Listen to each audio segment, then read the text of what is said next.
Hello, everyone. Jim Berenger here, NHLRumors.com. Please subscribe, like the video, watch along, leave some comments in the comments section, and let's dive into another rumor video, this time revolving around the Nashville Predators. Predators GM Barry Trotz back on the beat last Tuesday, down on 102.5 the game. ESPN in Nashville said if things don't change, he's going to look to start this rebuild process. Now, he had to clarify those comments that he made, but it's for later on in the season. But this team isn't progressing, currently sitting at 4-9-1.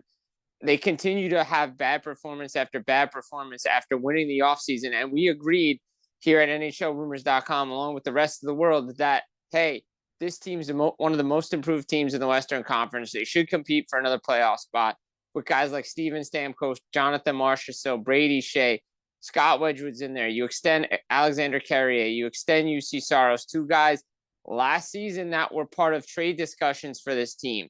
And now here they are sitting at the bottom of the conference, near the bottom of the division, the Central Division, as the Winnipeg Jets continue to win hockey games and increase that gap. And remember, a couple of weeks earlier, he went on the same radio station and said, we're looking for a number one center, looking to upgrade, on the back end. Everybody's looking for second line centers around here. The problem is the Nashville Predators don't have a first line center. Ron O'Reilly's as good as it comes, but he's not a first-line center anymore.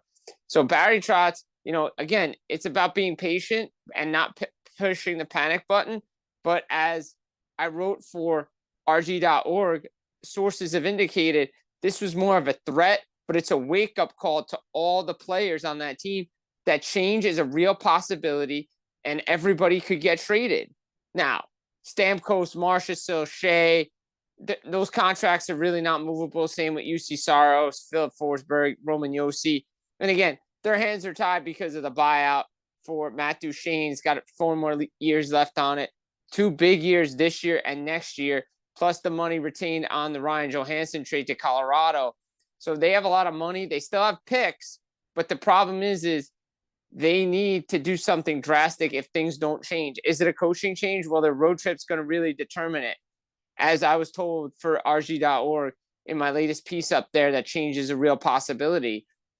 And one change they're making, they went with Luke Schenn, a guy they brought in last year with Ryan O'Reilly, over Dante Fabbro, who they drafted. And Dante Fabbro's been in trade talks as well. And going back to the summer, he's been linked to the Edmonton Oilers, and now he's been put on waivers by the Nashville Predators today. And again, it's right shot D. He has top 4 potential. It hasn't come yet, but he hasn't been given the opportunity in this system. And look at what Nashville has, right? You're taking Luke Schenn. He had to go to a different situation on Toronto and flourished. Maybe the same thing now comes for Dante Fabbro. Now, he's on waivers. Nashville's at the bottom of the waiver claims. So is San Jose, Montreal, Philly. Teams like that are near the bottom. The Islanders would love to get their hands on him.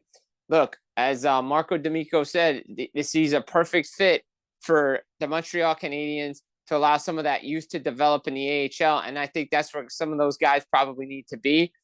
The Nashville Predators, look, they have Gustav Nyquist as a UFA. Could you move out Ryan O'Reilly if things don't change? Teams could always use a player like that. Nashville has to get back to playing their system, their chemistry. They want to be as patient as possible, because things can turn around. But the rarity is the St. Louis Blues in 2019. The rarity is what we saw with the Edmonton Oilers. Do the Oilers put a waiver claim in on Fabbro? It's 50-50 right now that he gets claimed or he passes through waivers. Most likely he is getting claimed, depending on who puts a waiver claim in on him. And say it's San Jose. Maybe they move one of their other defensemen out to make room for him, or they keep him and use him as a trade chip later on in the season as he continues to get playing time. We're seeing what Timothy Liljegren is doing there. But again, teams need defensemen, especially defensemen, 26 years old, still a lot of talent left. Again, Nashville, they won the regular season, off season. July 1st, they played fantasy hockey. Now it's about trying to salvage this season. I guess this is the first step with the Fabbro move. There is others coming, especially after this road trip. If things do not turn around for the Nashville Predators, would not be shocked if a coaching change is coming. Again, they want to be as patient as possible, but it comes to a point where you can't fire all the players.